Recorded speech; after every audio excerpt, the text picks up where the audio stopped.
Assalamualaikum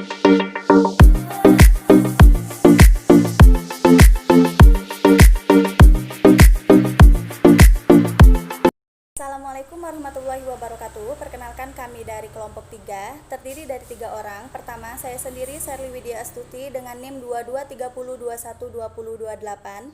Selanjutnya itu ada Astri dengan NIM 2230212012. Dan yang terakhir ada Nikita Lusitania dengan NIM 2230212001.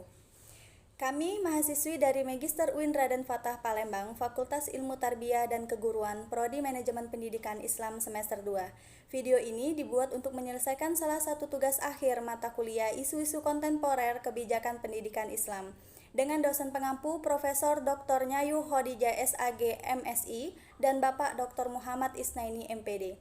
Baiklah, selanjutnya saya akan mempresentasikan materi dengan judul Konsep dan langkah-langkah umum dalam kebijakan pendidikan. Akan merupakan aktivitas politik yang dilaksanakan dengan sengaja berdasarkan pemikiran yang bijaksana dan terarah yang dilakukan oleh organisasi, lembaga, maupun instansi pemerintah dalam memecahkan permasalahan untuk mendapatkan keputusan yang sesuai dengan tujuan.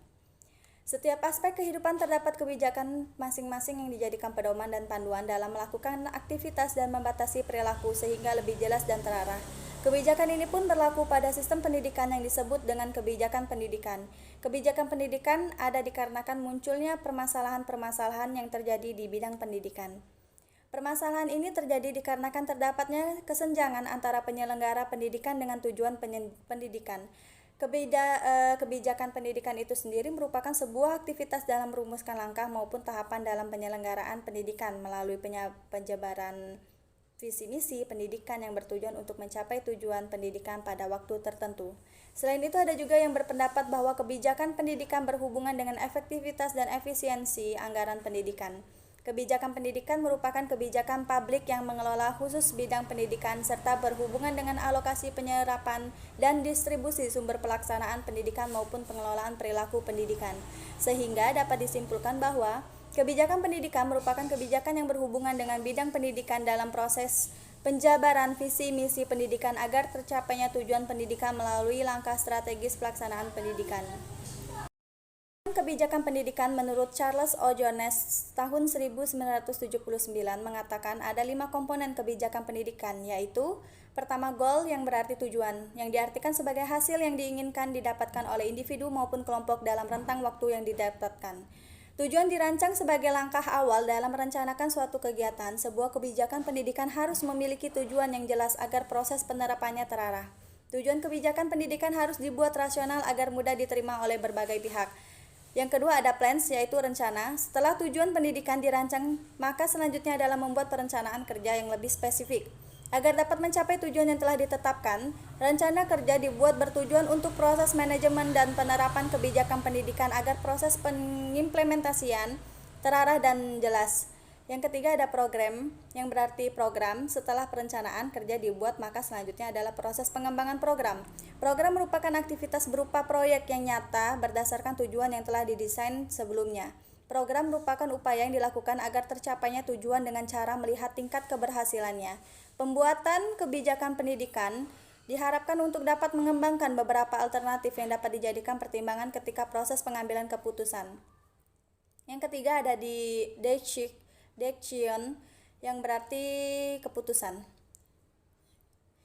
Keputusan merupakan sebagai bentuk tindakan dalam penentuan tujuan, pembuatan rencana program, pelaksanaan program, dan progres evaluasi program. Pengambilan keputusan dilakukan dengan mempertimbangkan hasil uji coba terhadap alternatif kebijakan pendidikan. Hasil keputusan kebijakan pendidikan harus bersifat rasionalitas agar hasil tersebut dapat diterima oleh berbagai pihak. Selanjutnya ada effects, yang berarti dampak. Dampak merupakan pengaruh yang ditimbulkan setelah kebijakan dilaksanakan. Dampak ini dapat berupa sengaja maupun ketidaksengajaan, baik berupa dampak primer maupun dampak sekunder. Dampak juga dapat berupa dampak positif maupun negatif. Komponen-komponen inilah yang dapat melahirkan sebuah kebijakan pendidikan. Tanpa adanya salah satu dari komponen tersebut, maka tidak akan berjalannya lancar kebijakan pendidikan itu sendiri. Kelima komponen ini saling berhubungan dan mendukung satu dengan yang lainnya. Baik, pembahasan selanjutnya akan dibahas oleh Saudari Baik, saya akan melanjutkan penjelasan dari Saudari Shirley. Yang ketiga, karakteristik kebijakan pendidikan. Kebijakan pendidikan memiliki karakteristik yang membedakannya dengan kebijakan yang lainnya. Adapun karakteristik kebijakan pendidikan yaitu yang pertama, memiliki tujuan pendidikan. Sebuah kebijakan pendidikan harus memiliki tujuan khusus yang berhubungan dengan dunia pendidikan. Tujuan pendidikan yang disusun harus lebih terarah dan jelas serta memberikan gambaran mengenai kontribusi terhadap dunia pendidikan. Yang kedua, terpenuhinya aspek legal dan formal. Sebelum kebijakan pendidikan diberlakukan, maka perlu dipenuhi persyaratan-persyaratan yang agar kebijakan tersebut berlaku sah dan diakui. Dan yang ketiga, memiliki konsep operasional. Kebijakan pendidikan merupakan seperangkat panduan yang bersifat umum, maka sebuah kebijakan pendidikan harus memiliki manfaat operasional yang dapat diterapkan. Yang keempat, dibuat oleh yang berwenang. Kebijakan pendidikan dirumuskan dan dibuat oleh para ahli yang memiliki hak dan wewenang dalam pembuatan kebijakan. Hal ini bertujuan agar tidak timbulnya permasalahan baru yang dihasilkan dari kebijakan tersebut. Yang kelima, dapat dievaluasi. Kebijakan pendidikan harus dapat dievaluasi. Suatu kebijakan apabila baik, maka kebijakan tersebut dapat dikembangkan. Apabila kebijakan tersebut terdapat kesalahan, maka harus dapat diperbaiki. Yang keenam, memiliki sistematika.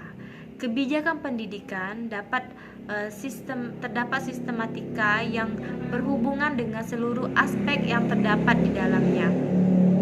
Sistematika harus memperhatikan efisiensi, efektivitas, dan keberlanjutan. Kebijakan juga harus bersifat tidak pragmatis dan diskriminatif. 4. Implementasi kebijakan pendidikan. Dalam proses pembuatan kebijakan, ada satu tahapan penting yang harus dilakukan, yaitu implementasi kebijakan.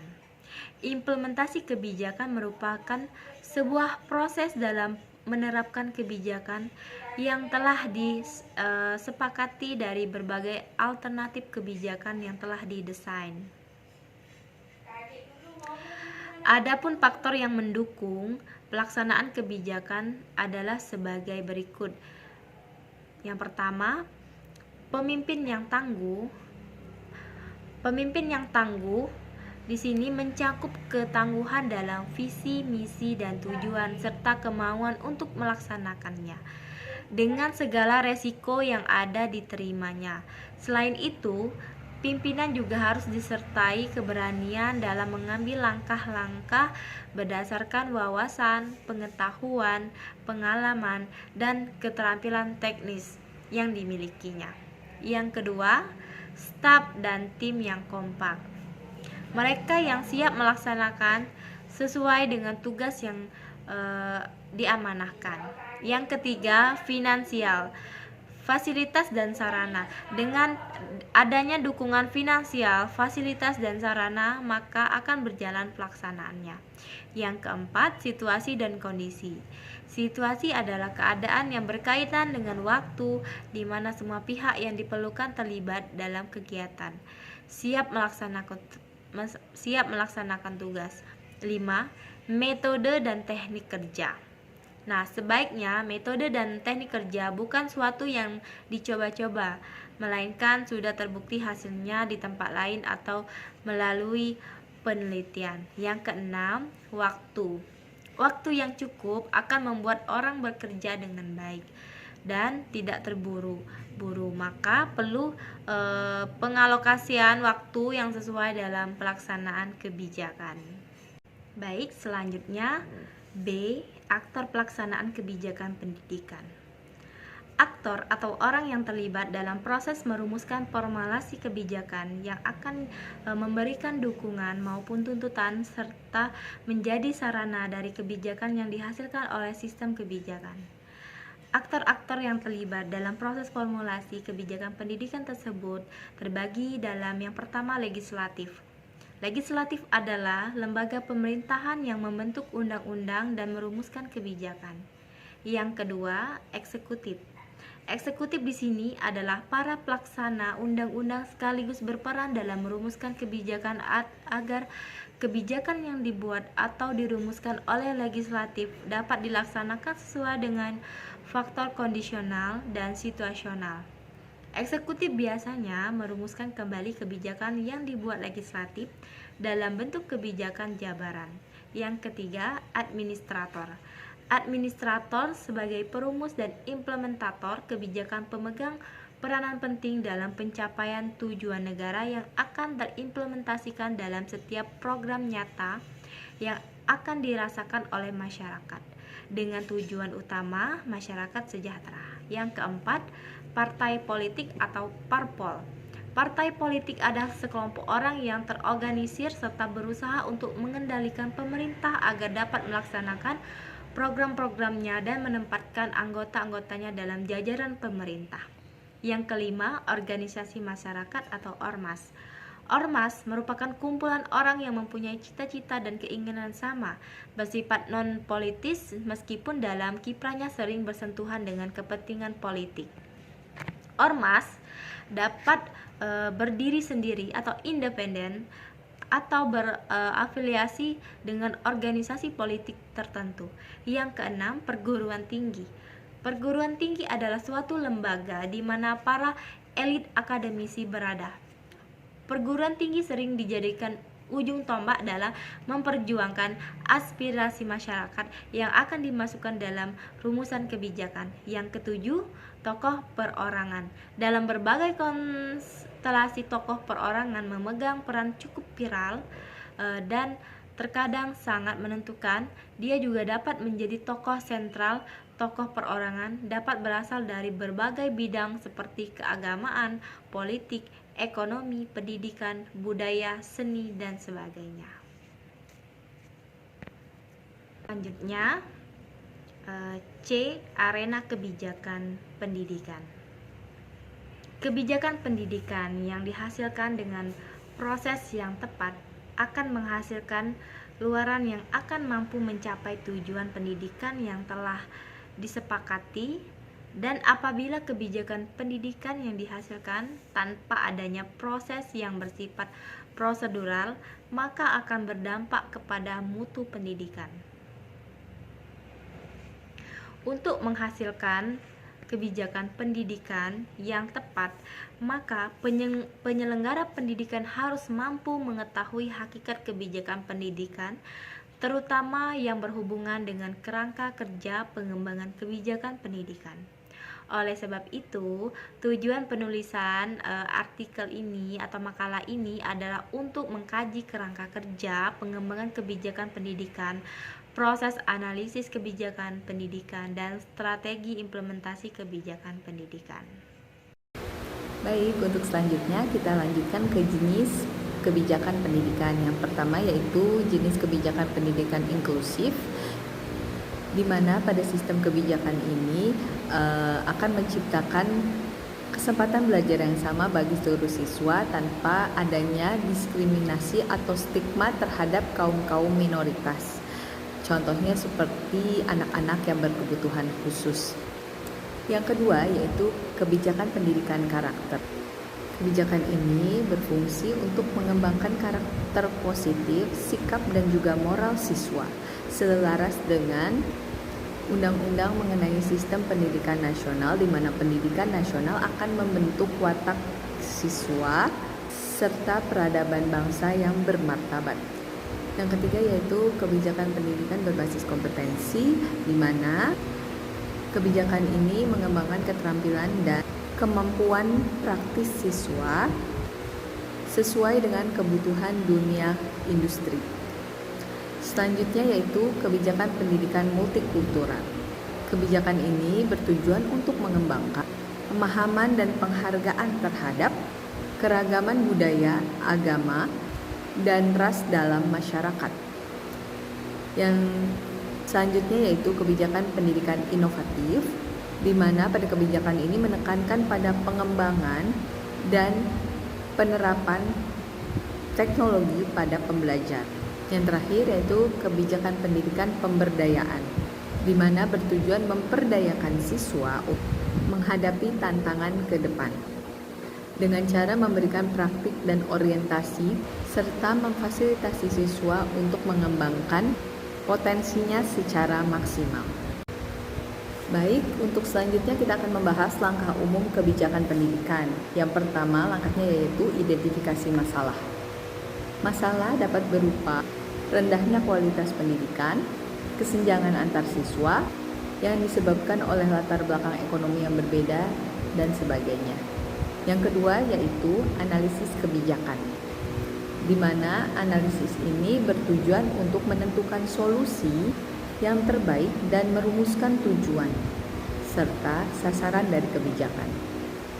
Langkah selanjutnya yaitu perencanaan kebijakan, di mana hal ini meliputi strategi, program, dan anggaran yang dibutuhkan untuk mencapai tujuan dan sasaran kebijakan. Selanjutnya yaitu implementasi kebijakan pendidikan. Hal ini meliputi tindakan untuk mengubah sistem dan praktik pendidikan yang sudah ada serta menyediakan sumber daya manusia dan finansial yang dibutuhkan. Langkah selanjutnya yaitu evaluasi kebijakan. Hal ini dilakukan untuk mengetahui apakah kebijakan yang sudah diimplementasikan berhasil atau tidak, serta apakah kebijakan tersebut dapat berjalan efektif. Langkah terakhir adalah revisi kebijakan. Hal ini dilakukan jika didapati pada evaluasi kebijakan tersebut tidak efektif, maka dapat dilakukan lagi perubahan atau revisi mengenai program dan strategi terkait kebijakan. Baik, kita sudah sampai di bab kesimpulan, di mana kebijakan pendidikan berhubungan dengan bidang pendidikan dalam proses penjabaran visi misi demi mencapai tujuan pendidikan.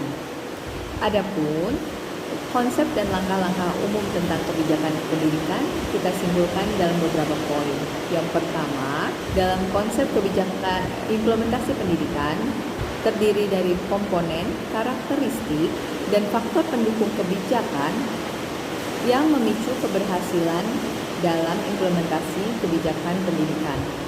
Yang kedua, aktor pelaksana kebijakan pendidikan terdiri dari legislatif, administratif, eksekutif, partai, organisasi masyarakat, perguruan tinggi, serta tokoh perorangan.